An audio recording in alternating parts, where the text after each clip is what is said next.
जिस प्रकार जिंदा रहने के लिए हमें हवा, पानी और भोजन की आवश्यकता होती है, ठीक उसी प्रकार जीवन में आगे बढ़ने और प्रगति करने के लिए हमेशा मोटिवेटेड रहना जरूरी है।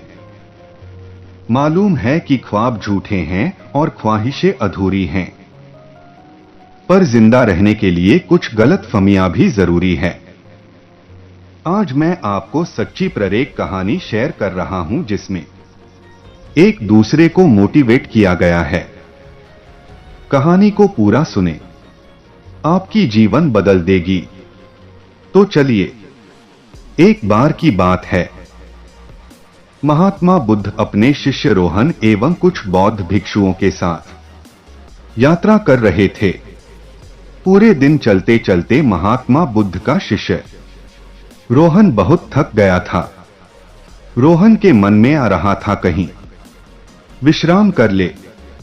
महात्मा बुद्ध की उम्र भी ज्यादा हो गया था।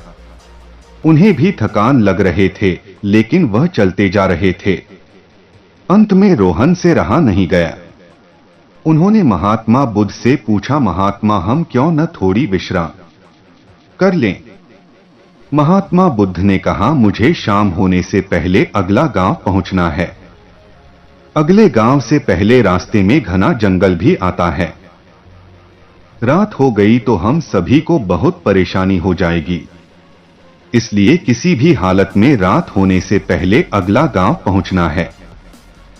महात्मा बुद्ध, रोहन और उनके अनुयायी चल रहे थे। रास्ते में एक व्यक्ति खेत में काम कर रहा था। रोहन से रहा नहीं गया। उन्होंने उस व्यक्ति से पूछा कि महोदय, बताएं कि अगला गांव कितना दूर है? उन्होंने कहा, बस अब आ ही गए हैं। अगला गांव केवल 3 किलोमीटर दूर है। महात्मा बुद्ध थोड़ा सा मुस्कुरा दिया। सभी लोग चलने लगे। चलते चलते काफी दूर आ गए, लेकिन वह गांव नहीं आया। थोड़ी देर बाद रास्ते में एक पशु चराने वाला मिला। फिर रोहन ने उनसे पूछा, श्रीमान यह बताइए अगला गांव यहां से कितना दूर है? पशु चराने वाले ने कहा, थोड़ा दूर है, आप आ ही गए हैं, केवल 3 किलोमीटर दूर है।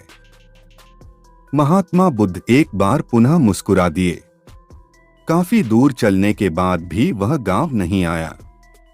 रोहन काफी थक गया था। काफी दूर चलने के बाद एक बूढ़ी औरत दिखाई दिया। रोहन ने उससे पूछा, माता यह बताइए कि अगला गांव कितनी दूरी पर है? उस औरत ने कहा कि आप अगला गांव पहुंच ही गए हो, थोड़ी ही दूर, केवल 3 किलोमीटर है। महात्मा बुद्ध एक बार फिर मुस्कुरा दिया। रोहन, महात्मा बुद्ध एवं सभी अनुयायी ना चाहते हुए भी चलने लगे। काफी दूर चलने के बाद भी गांव दिखाई नहीं दिया। रोहन काफी थक गया और अपना झोला नीचे रख दिया। रोहन ने महात्मा बुद्ध से पूछा, गुरुजी हम काफी दूर से सुन रहे हैं कि अगला गांव 3 किलोमीटर दूर है, 3 किलोमीटर दूर हैं। पर हम 15 किलोमीटर से भी अधिक चल लिए, गांव अभी तक आया नहीं। मुस्कुराते हुए महात्मा बुद्ध रोहन के पास नीचे बैठ गए और बाकी लोग भी नीचे बैठ गए। महात्मा बुद्ध ने रोहन को कहा, आनंद हम पहले भी इस रास्ते से आ चुके हैं। अगला गांव अभी भी यहां से 15 किलोमीटर दूर है और हम लोग करीब 15 किलोमीटर चल चुके हैं। यह बात सुन रोहन को बहुत गुस्सा आया। उन्होंने महात्मा बुद्ध से पूछा, गुरुजी रास्ते में किसान, पशु चराने वाला, बूढ़ी माता हमसे झूठ क्यों बोला कि अगला गांव 3 किलोमीटर दूर है? महात्मा बुद्ध ने कहा, हमें वह सभी मोटिवेट कर रहा था। यदि खेत में काम करने वाला किसान तुम्हें यह बताता कि अगला गांव यहां से 30 किलोमीटर दूर है, तो क्या तुम यहां तक आ पाते? कभी नहीं आ पाते। महात्मा बुद्ध ने आगे कहा, उसके झूठ में एक मोटिवेशन छुपा हुआ है, जिसके दम पर तुम 30 किलोमीटर तक की यात्रा कर लिया।